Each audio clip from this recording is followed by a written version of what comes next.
Hello everyone, welcome to my DP helping channel. আজকে তোমাদের class করাবো ডব্লিউপি মেন্স এসআই এক্সামকে টার্গেট করে। এছাড়া আসন্ন যে তোমাদের আবগারি মেন্স আছে এবং West Bengal police men's exam আছে, সেখানেও তোমাদের কিন্তু এই প্র্যাকটিস সেটগুলো খুবই গুরুত্বপূর্ণ হবে। খুবই ইম্পর্টেন্ট ক্লাস তোমাদের পুলিশ পরীক্ষার জন্য। এগুলো স্পেশাল ক্লাস হিসাবে তোমরা এগুলো নিতে পারো। এখান থেকে অনেক প্রশ্নই তোমাদের কিন্তু এক্সামে কমন থাকছে। আমার এই সেটগুলো থেকে আগের পরীক্ষাগুলোতে তোমাদের অনেক প্রশ্নই কিন্তু কমন ছিল, এবারও তোমাদের কমন থাকবে অনেক প্রশ্নই। এটা 30 নম্বর সেট। এর আগে 29খানা যে সেট কমপ্লিট আছে, ডেসক্রিপশন বক্সে লিঙ্ক দেওয়া রয়েছে, ওখানে গিয়ে তোমরা একটু চেক আউট করে নাও। ক্লাসগুলো অবশ্যই তোমরা করবে। এছাড়া যারা অন্যান্য এক্সামের জন্য প্রিপারেশান নিচ্ছ, তারা অবশ্যই আমার লুসিয়েন্টের বাংলা ভার্সনে ক্লাস করাচ্ছি, ক্লাসগুলো করবে। তোমাদের ওয়েস্ট বেঙ্গল পুলিশ এসআইতে এবং অন্যান্য এক্সামগুলোতে তোমাদের কিন্তু খুবই কাজে দেবে সেগুলো। চ্যাপ্টার অনুযায়ী ক্লাস করানো হচ্ছে, ক্লাসগুলো কিন্তু খুবই গুরুত্বপূর্ণ হতে চলেছে। চলো তাহলে আজকে শুরু করব আমরা। 30 নম্বর সেটটা কি বলছে দেখো। প্রথম প্রশ্ন দেখো, হোয়াটসঅ্যাপের উদ্ভাবক কে? এইরকম ধরনের প্রশ্নগুলো তোমাদের এক্সামে প্রায়শই দেখা যায়, যে কে কোনটা ইনোভেশন করেছে, সেই টাইপের প্রশ্নগুলো তোমাদের কিন্তু থেকেই থাকে। এই হোয়াটসঅ্যাপের উদ্ভাবক কে বলো? Mark Zuckerberg, Steve Jobs, Bill Gates, নাকি জ্যান কুম ও ব্রায়ার অ্যাক্টন? তাহলে এর রাইট আনসার কি হবে? এটা রাইট আনসার হবে জ্যান কুম ও ব্রায়ার অ্যাক্টন। অপশান ডি হয়ে যাবে রাইট আনসার। খুব ইম্পর্টেন্ট তোমাদের এটা এক্সামের জন্য। ওকে, এছাড়া আমরা দেখে নেব ফেসবুকের উদ্ভাবক হচ্ছে মার্ক জুকারবার্গ, এটা আমরা সকলেই জানি। টুইটারের অনেকজন আছেন, নামগুলো অবশ্যই তোমরা মনে রাখবে, এক্সামে প্রশ্ন আসছে, অবশ্যই আসবে। এতগুলো নাম হয়তো একসাথে দেবে না, কিন্তু দুজন কি একজনের নাম অবশ্যই তোমাদের থাকবে, তার ভিত্তিতে তোমায় খুঁজতে হবে। তাই জন্য নামগুলো মুখস্থ রাখবে। এখান থেকে প্রিভিয়াস ইয়ারের প্রশ্ন এসেছে এবং আসন্ন এক্সামও তোমাদের আসবে। তাহলে টুইটারের কে কে আছে দেখে নাও। জ্যাক ডরসি, বিজ স্টোন, ইভান উইলিয়ামস আর নোয়া গ্লাস, এরা হচ্ছে টুইটারের উদ্ভাবক। ওকে, খুব ইম্পর্টেন্ট কিন্তু এইগুলো এক্সামের জন্য। এরপর আমরা দেখে নেব ইনস্টাগ্রাম। এইটার উদ্ভাবক হচ্ছে কেভিন সিনস্ট্রম। এটা খুব ইম্পর্টেন্ট কিন্তু এক্সামের জন্য ইনস্টাগ্রামটা। আর ইউটিউবে 3 জন আছেন, তাদের নামটা মনে রাখবে। এরা উদ্ভাবক জাভেদ করিম, চ্যাড হার্লি আর স্টিভ চেন, এরা ইউটিউবের উদ্ভাবক। এই কটা থেকে এক্সামে তোমাদের প্রশ্ন একটা না একটা ঠিক থাকবে, কোনো না কোনো এক্সামে তোমরা অবশ্যই পাবে। ওকে, তাই এগুলো অবশ্যই নোট করবে, এক্সামের জন্য খুব গুরুত্বপূর্ণ। পরবর্তী প্রশ্ন দেখো 2 নম্বর। পরপর 4 টেস্ট সিরিজে নিম্নোক্ত কোন ক্রিকেটার 200 রান করেছেন? খুব ইম্পর্টেন্ট পুলিশ পরীক্ষার জন্য। ক্রিকেট থেকে প্রশ্নগুলো খুবই গুরুত্বপূর্ণ, তোমাদের থাকবেই একটা ক্রিকেট থেকে প্রশ্ন। আগের দিনও তোমাদের আমি সেটা বলেছি যে ক্রিকেট রিলেটেড প্রশ্নগুলো তোমাদের আমি করাচ্ছি, করো, এক্সামে 100% কমন পাবে। তাহলে পরপর 4টি টেস্ট সিরিজে নিম্নোক্ত কোন ক্রিকেটার 200 রান করেছেন? রোহিত শর্মা, বিরাট কোহলি, এমবি ডিভিলিয়ার্স, নাকি ব্রায়ান লারা? তাহলে রাইট আনসার কী হবে? বিরাট কোহলি। অপশান বি হয়ে যাবে রাইট আনসার। পরবর্তী প্রশ্ন দেখো 3 নম্বর। হিন্দু ইউনিভার্সিটি অফ আমেরিকা থেকে ডক্টরেট উপাধি পেলেন কোন ভারতীয় অভিনেতা? খুব ইম্পর্টেন্ট, এই ডক্টরেট উপাধি পেয়েছেন কোন ভারতীয় অভিনেতা হিন্দু ইউনিভার্সিটি অফ আমেরিকা থেকে? অমিতাভ বচ্চন, শাহরুখ খান, আয়ুষ্মান খুরানা, নাকি অনুপম খের? তাহলে রাইট আনসার কী হবে? অনুপম খের পেয়েছেন। অপশান ডি হয়ে যাবে রাইট আনসার। পরবর্তী 4 নম্বর প্রশ্ন দেখো। আইপিএলে একটি টিমের হয়ে 200টি ম্যাচ খেলা প্রথম ক্রিকেটার হলেন কে? মোস্ট ইম্পর্টেন্ট, তোমাদের এটা এক্সামে আসবে, একদম আসন্ন এক্সামে। আইপিএলের একটি টিমের হয়ে 200টি ম্যাচ খেলা প্রথম ক্রিকেটার কে?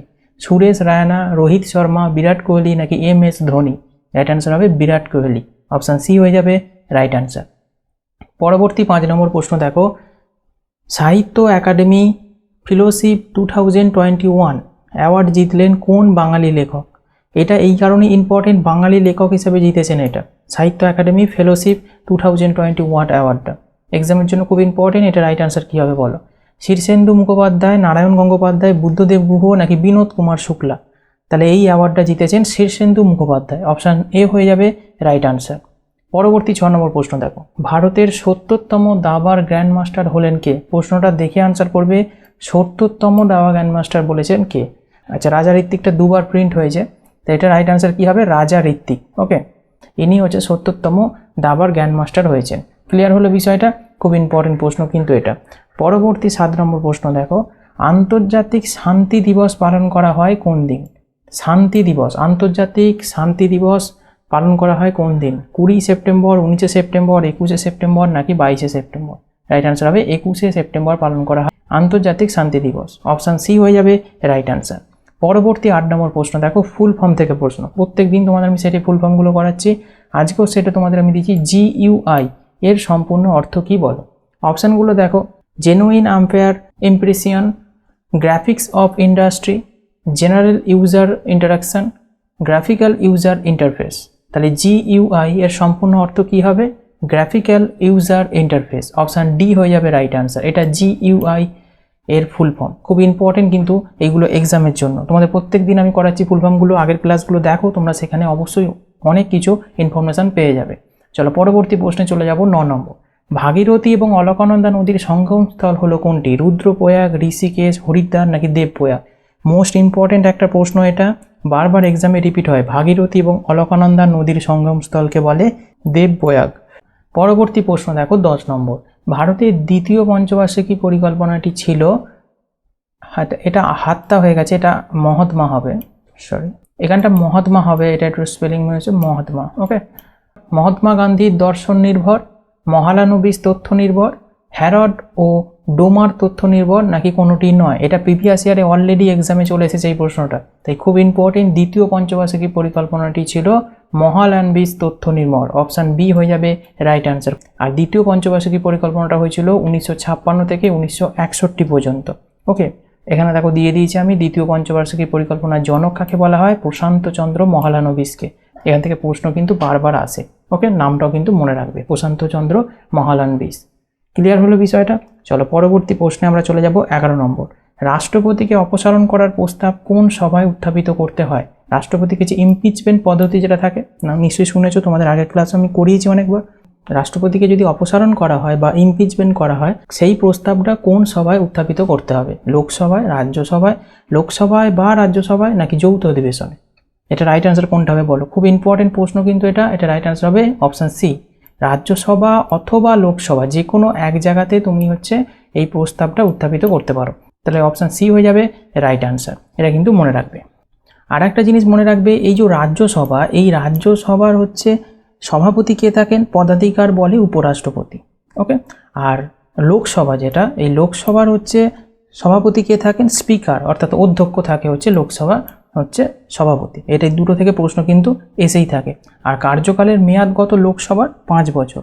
ওকে, আর রাজ্যসভার কার্যকালের মেয়াদ হচ্ছে 6 বছর। এই দুটো কিন্তু খুব ইম্পর্টেন্ট, এক্সামে বারবার প্রশ্ন আসে। আর একটা প্রশ্ন আসে, রাজ্যসভার সদস্য হতে গেলে কমপক্ষে কত বছর বয়স হতে হবে? রাজ্যসভার হলে 30 বছর বয়স হতে হবে, আর লোকসভার হলে তোমার 25 বছর বয়স হতে হবে। এখান থেকেও প্রশ্নগুলো এসে থাকে। এগুলো কিন্তু মোস্ট ইম্পর্টেন্ট টপিক, এগুলো থেকে প্রশ্ন কিন্তু প্রায়শই এক্সামে এসে থাকছে। এইগুলো তোমাদেরকে অবশ্যই জানতে হবে। চলো পরবর্তী প্রশ্নে চলে যাব 12 নম্বর। প্রাপ্তবয়স্ক মানুষের মস্তিষ্কের ওজন কত? 1.50 KG, 1.36 KG, 1.65 KG, 1.56 KG.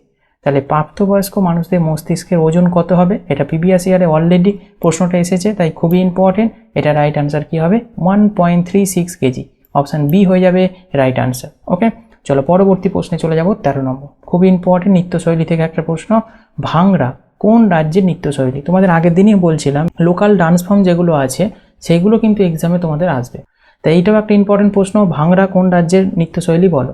Tamil Nadu, Gujarat, Punjab নাকি রাজস্থান? রাইট অ্যান্সার কী হবে? ভাংড়া হচ্ছে পাঞ্জাবে। অপশান সি হয়ে যাবে রাইট অ্যান্সার। মোস্ট ইম্পর্টেন্ট কিন্তু তোমাদের এক্সামের জন্য। এবার আমি কিছু দিয়ে দিয়েছি দেখো, পাঞ্জাবের ভাংড়া, গিদ্দা, ড্যাপটা কিন্তু খুব ইম্পর্টেন্ট এক্সামের জন্য। ধামন, ভান্ডো আর হচ্ছে নাকাল, এইগুলো হচ্ছে পাঞ্জাবের হচ্ছে নৃত্যশৈলী। এবার দেখবো আমরা রাজস্থানে আছে ঝুমার, চাকরি, গণগর, ঝুলন লীলা, ঝুমা, সিসিনি, ঘপাল, এইগুলো হচ্ছে রাজস্থানের। ওকে, তামিলনাড়ুর দেখো ভারতনাট্যম, কুমি, কোলাট্টম, কাভাদি। ওকে, আর উত্তরপ্রদেশের হচ্ছে নটঙ্কি, মোস্ট ইম্পর্টেন্ট, রাসলীলা খুব ইম্পর্টেন্ট, কাছরি, ঝোড়া, চ্যাপেলি, জাইতা। ওকে, আমাদের যেগুলো এক্সামে রিসেন্ট এক্সামে আসছে সেইগুলো আমি তোমাদেরকে দিচ্ছি, সেইগুলো তোমরা করো, দেখবে এর ভেতর থেকে তোমরা কমন পেয়ে যাবে। ওকে, চলো পরবর্তী প্রশ্নে আমরা চলে যাব 14 নম্বর। নিম্নলিখিত কোন মালভূমি আগ্নেয়গিরির লাভা দ্বারা সৃষ্টি হয়েছে? পামির মালভূমি, দাক্ষিণাত্য মালভূমি, তিব্বত মালভূমি নাকি ছোটনাগপুর মালভূমি? তাহলে এই চারটে অপশানের মধ্যে কোন মালভূমিটা আগ্নেয়গিরির লাভা দ্বারা সৃষ্টি? মোস্ট ইম্পর্টেন্ট প্রশ্ন। এটা রাইট অ্যান্সার কী হবে বলো? দাক্ষিণাত্য মালভূমিটা লাভা মালভূমি দ্বারা গঠিত। ওকে, অপশান বি হয়ে যাবে রাইট অ্যান্সার। এবার এখান থেকে কি কি প্রশ্ন মেনলি এসে থাকে এক্সামে সেটা তোমাদের বলে দিচ্ছি দেখো। উত্তর আয়ারল্যান্ডের অ্যান্থ্রিম নামটা মনে রাখবে, অ্যান্থ্রিম মালভূমি হচ্ছে একটা লাভা মালভূমি মনে রাখলে। আর একটা মনে রাখবে, ভারতের যে ডেকান মালভূমি মানে দাক্ষিণাত্য মালভূমি, যে ডেকান ট্রাপ যেটা আছে অর্থাৎ ডেকান মালভূমি, এটা হচ্ছে একটা লাভা মালভূমি। আর হচ্ছে মার্কিন যুক্তরাষ্ট্রের কলম্বিয়া মালভূমির হচ্ছে একটা লাভা মালভূমি। তাহলে এই তিনটে মালভূমি থেকে প্রশ্ন এসে থাকে। মনে রাখবে যে লাভা মালভূমি বলতে তিনটাকে বোঝাচ্ছে। অ্যান্থ্রিম মালভূমি একটা, ভারতের ডেকান ট্রাপের দাক্ষিণাত্য মালভূমি যেটা, আর যুক্তরাষ্ট্রে হচ্ছে কলম্বিয়া মালভূমি। এই তিনটে হচ্ছে লাভা মালভূমির উদাহরণ। এই কটা মনে রাখলেই তিনটে তোমাদের এক্সামে প্রশ্ন এলে এখান থেকেই আসবে। ক্লিয়ার হলো? চলো পরবর্তী প্রশ্নে চলে যাব আমরা। 15 নম্বর, চিত্রাঙ্গদা নাটকটি রচয়িতা কে? মাইকেল মধুসূদন দত্ত, রবীন্দ্রনাথ ঠাকুর, গিরিশচন্দ্র ঘোষ নাকি উৎপল দত্ত? খুব ইম্পর্টেন্ট চিত্রাঙ্গদাটা। চিত্রাঙ্গদা নাটকটি রচয়িতা হচ্ছে রবীন্দ্রনাথ ঠাকুর। অপশান বি হয়ে যাবে রাইট আনসার। পরবর্তী 16 নম্বর প্রশ্ন দেখো প্রকল্প থেকে প্রশ্ন এক্সামে তোমাদের থাকছেই। গতিধারা প্রকল্পটি পশ্চিমবঙ্গে কবে চালু হয়েছিল? 2012, 2014, 2010 নাকি 2005? তোমাদের এই প্রকল্পগুলো সম্পর্কে ডিটেলস যদি চাও আমাদেরই অফিসিয়াল ফেসবুক পেজে তোমরা যুক্ত হতে পারো। ডেসক্রিপশন বক্সে লিঙ্ক দেওয়া রয়েছে, ওখানে গিয়ে দেখো সমস্ত চার্ট করে প্রোভাইড করে দেওয়া আছে। ওখানটা যে একবার চেক আউট করে নাও, ওখানে সমস্ত প্রকল্প স্টেট গভর্নমেন্টের, সেন্ট্রালের সমস্ত প্রকল্পগুলো আলাদা আলাদাভাবে করানো আছে। ওকে, এছাড়া আদার্স অন্যান্য ইনফরমেশানও ওখানে দেওয়া রয়েছে, তোমরা সেগুলো কালেক্ট করতে পারো। ডেসক্রিপশন বক্সে লিঙ্ক দেওয়া রয়েছে, পেজে যে যুক্ত হও সেখানে তোমরা পেয়ে যাবে। তাহলে গতিধারা প্রকল্পটি পশ্চিমবঙ্গের কবে চালু হয়েছিল? এটা হচ্ছে 2014 সালে। অপশান বি হয়ে যাবে রাইট অ্যান্সার। এবার আমরা দেখে নেব কিছু ইম্পর্টেন্ট প্রকল্প। কন্যাশ্রী প্রকল্প 2013 সালে চালু হয়েছিল, সবুজ সাথী 2015 সালে, শিক্ষাশ্রী হচ্ছে 2014 সালে, খাদ্যসাথী 2016 সালে, সমব্যাথী প্রকল্প 2016 সালে চালু হয়েছে, রূপশ্রী হচ্ছে 2018 সালে চালু হয়েছে, যুবশ্রী 2013 সালে চালু হয়েছে, মাতৃযান প্রকল্প 2018 সালে চালু হয়েছে, আর লক্ষ্মীর ভাণ্ডার 2021 সালে চালু হয়েছে। ওকে, এগুলো হচ্ছে পশ্চিমবঙ্গের প্রকল্প, এগুলো থেকে এক্সামে প্রশ্ন আসছে, তাই এগুলো তোমাদের জানতেই হবে। ওকে, চলো পরবর্তী প্রশ্নে চলে যাব। 17 নম্বর, প্লেয়িং ইট বাই ওয়ে গ্রন্থটির লেখককে? সুনীল গাভাস্কার, সচিন তেন্ডুলকার, সৌরভ গাঙ্গুলি নাকি বিশ্বনাথ? তাহলে প্লেয়িং ইট বাই ওয়ে গ্রন্থটির লেখক হচ্ছে সচিন তেন্ডুলকার। অপশান বি হয়ে যাবে রাইট আনসার। পরবর্তী 18 নম্বর প্রশ্ন দেখো, ধরিত্রী দিবস কোন দিন পালন হয়? 5ই জুন, 16ই সেপ্টেম্বর, 12ই মে নাকি 22শে এপ্রিল? খুব ইম্পর্টেন্ট এই ধরিত্রী দিবসটা, এটা বলতে পারবে এটা রাইট আনসার কী হবে? এটা হচ্ছে 22শে এপ্রিল পালন করা হয় ধরিত্রী দিবস। অপশান ডি হবে রাইট আনসার। চলো পরবর্তী প্রশ্ন দেখো। 19 নম্বর, ভারতের একমাত্র পরমাণু অস্ত্রবাহী অন্তঃমহাদেশীয় ক্ষেপণাস্ত্র হলো কোনটি? প্রশ্নটা দেখো ভালো করে, ভারতের একমাত্র পরমাণু অস্ত্রবাহী আন্তঃমহাদেশীয় ক্ষেপণাস্ত্র হলো কোনটি? আকাশ, অগ্নি 5, P-33 নাকি ব্রহ্মাস? রাইট আনসার হবে অগ্নি 5। অপশান বি হয়ে যাবে রাইট আনসার। ওকে, পরবর্তী প্রশ্ন দেখো 20 নম্বর, নিম্নলিখিতগুলির মধ্যে কোন দেশ গ্রীষ্মকালে খ্রিস্টমাস উৎসব পালন করে? খুব ইম্পর্টেন্ট, প্রিভিয়াস ইয়ারে অলরেডি এসেছে তোমাদের। তাই এই প্রশ্নের আনসার কী হবে বলো? গ্রীষ্মকালে খ্রিস্টমাস উৎসব পালন করে কোন দেশ? কানাডা, অস্ট্রেলিয়া, গ্রেট ব্রিটেন নাকি USA? রাইট আনসার হবে অস্ট্রেলিয়া পালন করে। অপশান বি হয়ে যাবে রাইট আনসার। অস্ট্রেলিয়া একটা ওশিয়ানিয়ার দেশ, এই ইনফরমেশনটা জানবে। আর রাজধানী হচ্ছে অস্ট্রেলিয়ার হচ্ছে ক্যানবেরা। মোস্ট ইম্পর্টেন্ট, মুদ্রা হচ্ছে অস্ট্রেলিয়ান ডলার। চলো পরবর্তী প্রশ্নে চলে যাব। 21 নম্বর, জীবাশ্ম বিদ্যা সংক্রান্ত বিষয় হলো পেট্রোলজি, আর্কিওলজি, প্যালেন্টোলজি নাকি উপরে কোনোটি নয়? তাহলে জীবাশ্ম বিদ্যা সংক্রান্ত বিষয় কোনটায়? 4টে অপশানের মধ্যে মোস্ট ইম্পর্টেন্ট স্টাডি রিলেটেড প্রশ্নগুলো, এটা রাইট আনসার হবে অপশান সি। প্যালেন্টোলজি হচ্ছে জীবাশ্ম সংক্রান্ত বিদ্যাকে বলা হয়। ওকে, অপশান সি হয়ে যাবে রাইট আনসার। পরবর্তী প্রশ্ন দেখো 22 নম্বর, কোন সিএপিএফ ইন্দো চীন সীমান্ত পাহারা দেয়? কোন সিএপিএফ ইন্দো চীন সীমান্ত পাহারা দেয় বলো? সিআরপিএফ, বিএসএফ, এসএসবি নাকি আইটিবিপি? তাহলে এটা রাইট আনসার কী হবে বলো? এটা হচ্ছে আইটিবিপি। অপশান ডি হয়ে যাবে রাইট আনসার। খুব ইম্পর্টেন্ট প্রিভিয়াস ইয়ার প্রশ্ন এটা। এটার ফুল ফর্মটা মনে রাখবে, আইটিবিপি, ইন্দ্রো তিবেতিয়ান বর্ডার পুলিশ হচ্ছে আইটিবিপির হচ্ছে ফুল ফর্ম। আচ্ছা, সিআরপিএফ এর ফুল ফর্মটা কি? Central reserve police force. আর বিএসএফ এর ফুল ফর্ম হচ্ছে বর্ডার সিকিউরিটি ফোর্স। আর এসএসবি হচ্ছে সশস্ত্র সীমা বল। এগুলো কিন্তু জেনে রাখবে। ওকে, আর আরেকটা জিনিস মনে রাখবে, আইটিবিপির হেডকোয়ার্টার কোথায়? হচ্ছে ভারতের নিউ দিল্লিতে। ওকে, চলো পরবর্তী প্রশ্নে চলে যাব। 23 নম্বর, কান ফিল্ম ফেস্টিভ্যাল অনুষ্ঠিত হয় কোথায়? দেখো অনেকেই হয়তো নাম শোনোনি, এই কান ফিল্ম ফেস্টিভ্যালস অনুষ্ঠিত হয় কোথায়? ইতালি, জার্মানি, ইংল্যান্ড নাকি ফ্রান্স? খুব ইম্পর্টেন্ট এই প্রশ্নটা, তোমাদের আসন্ন যে এসআই বা মেন্স এক্সাম আছে সেখানে আসার মতো একটা প্রশ্ন। এটা রাইট আনসার হবে ফ্রান্সে এটা অনুষ্ঠিত হয়। অপশান ডি হয়ে যাবে রাইট আনসার। 2021 এই কান যে চলচ্চিত্রটা উৎসবটা যেটা হয়েছিল সেখানে একজন পুরস্কার পেয়েছিল, তার নামটা হচ্ছে পামে ডি অর। ইংলিশে নামটা তোমাদের দিয়ে দিয়েছি, পামে ডি অর। ওকে, টাইটেনের জন্য এটা পুরস্কারটা পেয়েছে, তাই এটা মনে রাখবে। ওকে, চলো পরবর্তী প্রশ্নে চলে যাব। 24 নম্বর, কোন খেলার সাথে ফর্মুলা 1 এই শব্দটা যুক্ত? খুব ইম্পর্টেন্ট এটা, ফর্মুলা 1 এই শব্দটা যুক্ত কোন খেলার সাথে? ক্রিকেট, পোলো, আইস হকি নাকি মোটর রেসিং? তাহলে রাইট আনসার কী হবে বলো? এটা হচ্ছে মোটর রেসিংয়ের সাথে যুক্ত। অপশান ডি হবে রাইট আনসার। পরবর্তী 25 নম্বর প্রশ্ন দেখো, খুব ইম্পর্টেন্ট একটা প্রশ্ন। শশাঙ্কের রাজধানী কর্ণসুবর্ণ বর্তমানে কোন জেলায় অবস্থিত? দেখো প্রশ্নটা কীরমভাবে দিয়েছে, শশাঙ্কের রাজধানী হচ্ছে কর্ণসুবর্ণ, এটা আমরা সকলেই জানি, কিন্তু বর্তমানে সেই কর্ণসুবর্ণ কোথায় অবস্থিত, মানে কোন জেলায় বলতে হবে। নদিয়া, মুর্শিদাবাদ, বর্ধমান নাকি উত্তর দিনাজপুর? রাইট আনসার হবে মুর্শিদাবাদে অবস্থিত, অপশান বি হবে কারেক্ট আনসার। এবার দেখে নেবো আমরা কিছু রাজধানী। বিম্বিসারের রাজধানী হচ্ছে রাজগৃহ, হর্ষবর্ধনের রাজধানী হচ্ছে কৌনজ, লক্ষণ সেনের রাজধানী হচ্ছে নবদ্বীপ, এটা খুব ইম্পর্টেন্ট। অজাতশত্রু, ধননন্দ, চন্দ্রগুপ্ত মৌর্য, অশোক, সমুদ্রগুপ্ত, এদের সকলের রাজধানী হচ্ছে পাটলিপুত্র। তাহলে এখান থেকে মনে রাখার সুবিধার্থে আমি একসাথে করে দিয়েছি। তাহলে এতগুলোর রাজধানী হচ্ছে পাটলিপুত্র, ওকে। আর মোহাম্মদ বিন তুগলকের রাজধানী হচ্ছে দেওগিরি বা দৌলতাবাদ, বারবার এক্সামে এসে থাকে, তাই এগুলো কিন্তু খুব ইম্পর্টেন্ট, অবশ্যই তোমরা নোট করবে।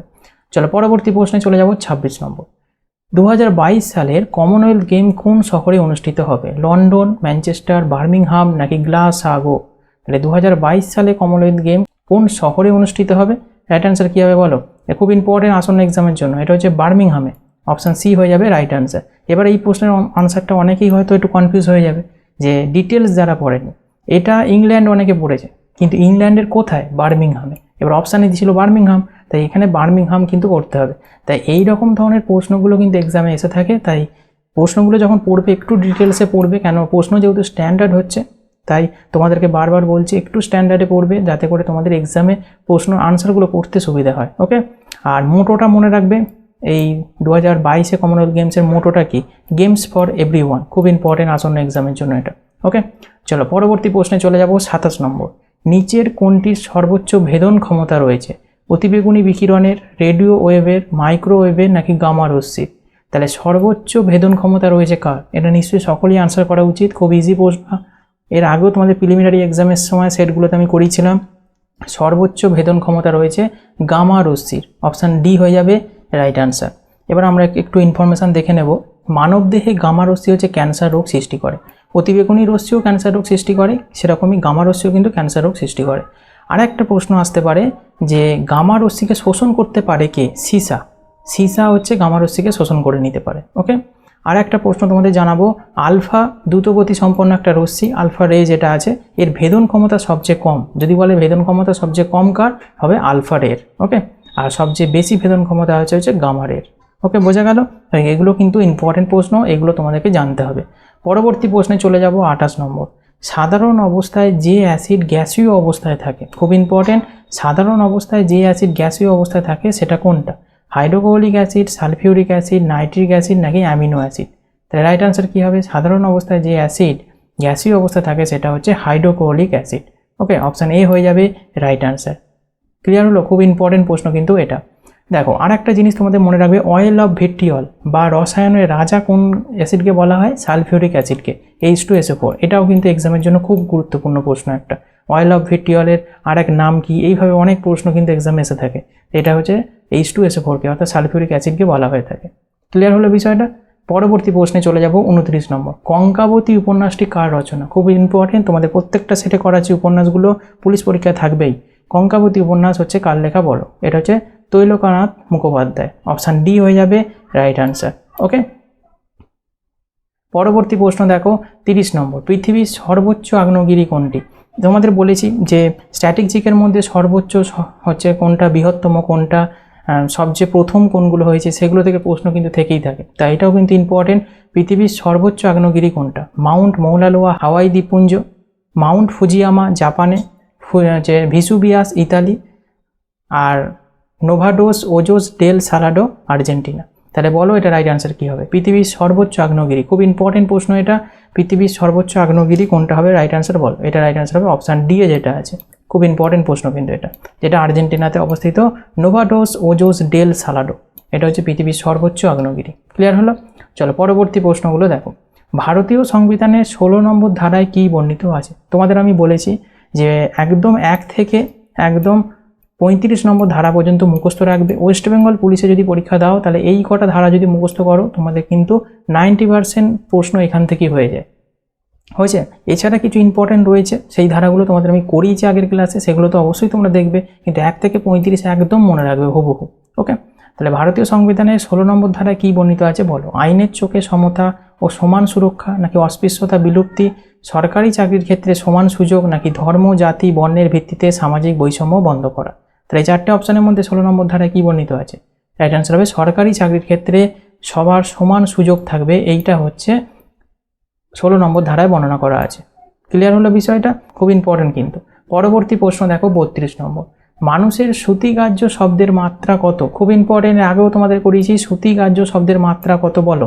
20 হার্জ থেকে 2000 হার্জ, 20 হার্জ থেকে 20,000 হার্জ, 200 হার্জ থেকে 20,000 হার্জ, নাকি 2000 হার্জ থেকে 20,000 হার্জ? রাইট আনসার হবে 20 হার্জ থেকে 20,000 হার্জ পর্যন্ত হচ্ছে মানুষের শ্রুতিগ্রাহ্য শব্দের মাত্রা, মানে শুনতে পায় মানুষের শ্রবণ শব্দের মাত্রা হচ্ছে 20 থেকে 20,000 হার্জ। ক্লিয়ার হলো? খুব ইম্পর্টেন্ট কিন্তু এই প্রশ্নটা। পরবর্তী প্রশ্ন দেখো 33 নম্বর, নিম্নলিখিত কোনটিতে লাল লিটমাস নীল বর্ণে রূপান্তরিত হয়? এই লিটমাস থেকে প্রশ্ন এসেই থাকে এবং এই প্রশ্নটাই বারবার দেখি রিপিট হয় তোমাদের। কোনটিতে লাল লিটমাস নীল বর্ণে রূপান্তরিত হয়? ভিনিগার, লেবুর রস, বেকিং সোডা, নাকি অ্যাসিটিক অ্যাসিড? রাইট অ্যান্সার হবে বেকিং সোডা, অপশান সি হয়ে যাবে রাইট অ্যান্সার। ওকে, পরবর্তী প্রশ্নে চলে যাব 34 নম্বর, কম্পিউটার রিলেটেড প্রশ্ন। প্রত্যেকটা সেটে তোমাদের আমি করাচ্ছি আর বারবার বলছি এক্সামে তোমাদের কম্পিউটার থেকে প্রশ্ন থাকবেই, আর এখান থেকে একটার বেশি প্রশ্ন কিন্তু এক্সামে থাকছে। আর আমার সেট থেকে আগেরবারও তোমাদের পরীক্ষাতে কমন ছিল, আমি এবারও তোমাদের কমন থাকবে আশা রাখছি। কম্পিউটারের কিবোর্ডে শর্টকাট যা কেস পরিবর্তনে ব্যবহৃত হয়, মানে শর্টকাট কি থেকে প্রশ্নটা দিয়েছে যে শর্টকাট হচ্ছে তোমার কেস পরিবর্তন করতে কোন শর্টকাট কি ব্যবহার করা হয় বলো? কেস বলতেই আপার কেস লোয়ার কেস বলছে। ওকে, এটাতে কোনটা হবে? Control plus shift plus F3, control F3, alt F3, নাকি শিফট F3? এটা হবে শিফট F3। যদি প্রেস করো কম্পিউটারে তাহলে হবে কেস পরিবর্তন হবে। কেস পরিবর্তনটা তোমাদের একটু বুঝিয়ে দিই যারা জানো না। এটা আপার কেস লোয়ার কেসের কথা বলছে, অর্থাৎ বড় হাতে ছোট হাতে যে লেখাগুলো হয়ে থাকে সেটা। ধরো আমি এইখানটা F3 লেখা আছে, এখানটা আমি সিলেক্ট করলাম, করে যদি কম্পিউটার থেকে শিফট F3 যদি প্রেস করি তাহলে এই F এটা ছোট হাতের F হয়ে যাবে। এই রকম ধরনের যেটা হয় সেটা হচ্ছে শর্টকাট কি হচ্ছে শিফট F3। ক্লিয়ার হলো? এইটা পরিবর্তন করতে ব্যবহার করা হয়, এটা খুব ইম্পর্টেন্ট। এছাড়া আমি কিছু শর্টকাট তোমাদের দিয়ে রেখেছি, একটু দেখো। কন্ট্রোল A হচ্ছে সমস্ত তথ্যকে এক জায়গায় নির্বাচন করতে, মানে সিলেক্ট করতে কাজ দেয় হচ্ছে কন্ট্রোল A। কন্ট্রোল X হচ্ছে নির্বাচিত অংশকে কাট করতে হচ্ছে কন্ট্রোল X ব্যবহার করা হয়। কন্ট্রোল ডেল মানে কন্ট্রোল ডিলেট সেটা হয় কোনো আইটেমকে মুছে ফেলতে। ওকে, আর কন্ট্রোল C হচ্ছে কপি করতে, মানে অনুলিপি, বাংলায় যেটাকে বলে অনুলিপি বা কপি করা, সেটা হচ্ছে কন্ট্রোল C। আর কন্ট্রোল V হচ্ছে তোমার পেস্ট, কোনো জায়গাতে নিয়ে যে তুমি সেটা পেস্ট করবে সেটা কন্ট্রোল V। এইগুলো থেকে এক্সামে প্রশ্ন আসে, তাই তোমাদের একটু ডিটেলসে দিয়ে দিলাম, এগুলো তোমরা অবশ্যই নোট করবে, তোমাদের এক্সামে কাজে লাগবে। চলো পরবর্তী প্রশ্নে চলে যাব 35 নম্বর, দানসাগর গ্রন্থটির রচয়িতা কে? খুব ইম্পর্টেন্ট এবং ইজি প্রশ্ন, বারবার এক্সামে আসে। দানসাগর গ্রন্থটির রচয়িতা কে? বল্লাল সেন, জয়দেব, লক্ষণ সেন, নাকি শ্রীধর ভট্ট? দানসাগর গ্রন্থটির রচয়িতা হচ্ছে বল্লাল সেন, অপশান এ হয়ে যাবে রাইট আনসার। বল্লাল সেনের লেখা আর একটা গ্রন্থ আছে অদ্ভুত সাগর, দানসাগর অদ্ভুত সাগর দুটোই হচ্ছে বল্লাল সেনের লেখা, আর জয়দেবের লেখা হচ্ছে গীত গোবিন্দ। ওকে, চলো পরবর্তী প্রশ্নে চলে যাব 36 নম্বর, এই 4টে অপশানের মধ্যে কোনটি একটি তরঙ্গের বৈশিষ্ট্য নয়? ভালো করে দেখবে, নয় বলেছে কোনটা তরঙ্গের বৈশিষ্ট্য নয়? ভর, বেগ, বিস্তার, নাকি পর্যায়কাল? খুব ইম্পর্টেন্ট, সায়েন্স থেকে একটা প্রশ্ন। তাহলে এই 4টে অপশানের মধ্যে তরঙ্গের বৈশিষ্ট্য নয় হচ্ছে ভরটা, মাস। ওকে, অপশান এ হয়ে যাবে রাইট আনসার। পরবর্তী প্রশ্ন দেখো 37 নম্বর, প্রথম বিশ্বযুদ্ধে কোন দেশ 1917 সালে জার্মানির সঙ্গে শান্তি চুক্তি স্বাক্ষর করেছিল? জার্মানির সঙ্গে শান্তি চুক্তি করেছিল ইংল্যান্ড, অস্ট্রেলিয়া, রাশিয়া, নাকি আমেরিকা যুক্তরাষ্ট্র? এরকম ধরনের প্রশ্নগুলো পুলিশে কিন্তু মোস্ট এসেই থাকে। এটা রাইট আনসার হবে রাশিয়া, অপশান সি হয়ে যাবে রাইট আনসার। ওকে, এখানে আরেকটু ইনফরমেশান তোমাদের দেবো। 28 জুলাই 1914 থেকে 11 নভেম্বর 1918 পর্যন্ত কিন্তু প্রথম বিশ্বযুদ্ধটা চলেছিল, এটাও কিন্তু জেনে রাখবে। ওকে, একদম ডেট সমেত মুখস্থ রাখবে। আর প্রথম এই বিশ্বযুদ্ধ কে শুরু করেছিল? জার্মানি শুরু করেছিল। কেন শুরু করেছিল না, জার্মানি চাইছিল যে ফরাসি রাশিয়ান জোটকে কি করতে, ভেঙে দিতে। এখান থেকেও প্রশ্ন কিন্তু তোমাদের আসন্ন এক্সামে আসতে পারে, কোনো প্র্যাকটিস সেটে তুমি এগুলো পাবে না। এরকমভাবে ইনফরমেশনগুলো তোমাদের দিচ্ছি, অবশ্যই ক্লাসটাকে একটু লাইক করে শেয়ার করে দিও, যাতে অন্যদেরও অনেকটা হেল্প হয় এবং আমিও অনেকটা ইন্সপিরেশন পাই তোমাদের নেক্সট ক্লাসগুলো এইভাবে এনে দেওয়ার জন্য। ওকে, অবশ্যই একটু শেয়ার করে দিও ক্লাসটা। চলো পরবর্তী প্রশ্নে চলে যাব 38 নম্বর, নিম্নলিখিত কোন মাধ্যম থেকে আলোর গতিবেগ সর্বনিম্ন হয়? নিম্নলিখিত বলতে 4টে অপশান দিয়েছে, কেরোসিন, জল, হিরে, নাকি আতস কাঁচ? এই 4টে অপশানের মধ্যে বলছে কোন মাধ্যম থেকে আলোর গতিবেগ সর্বনিম্ন, সেটা বলতে হবে। তাহলে সর্বনিম্ন কোনটা? হিরেতে, অপশান সি হয়ে যাবে রাইট আনসার। এবার এখানে অনেকগুলো ইনফরমেশান দেবো, ভালো করে বুঝবে। এখানে একটা জিনিস মনে রাখবে ফার্স্টেই, যার প্রতিসরণ সূচক যত বেশি হবে আলোর গতি তত কম হবে। এই লাইনটা যে মনে রাখবে, এই রকম ধরনের প্রশ্নে প্রত্যেকটার আনসার সে দিতে পারবে। প্রতিসরণ সূচক যত বেশি হবে আলোর গতি তত কি হবে, কম হবে। এবার আর একটা ইনফরমেশান দেখো, অন্য যে কোনো মাধ্যমের তুলনায় আলো শূন্যে দ্রুত ভ্রমণ করে। তাহলে প্রশ্ন যদি বলতো যে আলোর গতিবেগ সর্বোচ্চ কোথায়, তাহলে হতো ভ্যাকুমে, অর্থাৎ শূন্য মাধ্যমে আলোর গতিবেগ সবচেয়ে বেশি। এবার আমরা কিছু একটু ডিটেলস দেখে নেব। ওই প্রতিফলিত সূচকগুলোর মান মনে রাখতে হবে। তোমরা যদি 4টে মনে রাখো, এক্সামে এর ভেতর থেকে প্রশ্ন বারবার আসতে আমি দেখেছি। কেরোসিনের প্রতিফলিত সূচক হচ্ছে 1.44, জলের প্রতিফলিত সূচক হচ্ছে 1.33, হীরের প্রতিফলিত সূচক হচ্ছে 2.42, আর আতশ কাঁচের প্রতিফলিত সূচক হচ্ছে 1.5। তার মানে এই 4টের ভেতর থেকে সবথেকে বেশি প্রতিফলিত সূচক কার আছে, হীরের।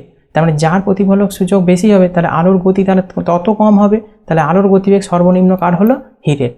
এখানে আরেকটা প্রশ্ন আসতে পারে যে 4টে অপশানই দিল, এই 4টে অপশান দিয়ে বলে যদি আলোর গতিবেগ সর্বোচ্চ কোথায়, তাহলে আনসার হতো শূন্যে, কিন্তু অপশানে দেখো শূন্য নেই। তাহলে এই 4টে অপশান অনুযায়ী আনসার কোনটা হতো, যে আলোর গতিবেগ সর্বোচ্চ যদি বলতো তখন আনসার হতো জলে। কেন, জলের দেখো প্রতিসরক সূচকটা 1.3। ওকে, এছাড়া দেখো 1.4 এর বেশি, 1.5 এরও বেশি, হীরের তো বেশি অনেকটা। তাহলে সবথেকে কম কার হচ্ছে 1.3। তার মানে তাহলে যার যত কম হবে প্রতিসরক সূচক, তাহলে আলোর গতি তত কি হবে, বেশি হবে। তাহলে জলের হয়ে যেত বেশি তখন। বোঝা যাচ্ছে? তাহলে যে তোমরা যদি এই লাইনটা মনে রাখো তাহলে কিন্তু, আর এই 4টা যদি মুখস্থ করো তাহলে তোমরা যে কোনো ধরনের প্রশ্নের তোমরা আনসার দিতে পারবে এই গতি সম্পর্কগুলো থেকে। ওকে, তাই এইটা অবশ্যই তোমরা নোট করে একটু মুখস্থ করে নেবে। চলো পরবর্তী প্রশ্নে আমরা চলে যাব। ভারতের বৃহত্তম মিষ্টি জলের হ্রদ কোনটি? খুব ইম্পর্টেন্ট, ভারতের বৃহত্তম মিষ্টি জলের হ্রদ বলেছে কোনটি? উলার, চিল্কা, সম্বর নাকি ডাল? রাইট আনসার হবে উলার হ্রদ। অপশান এ হয়ে যাবে রাইট আনসার। ওকে, এখানে আরেকটা ইনফরমেশান দেবো।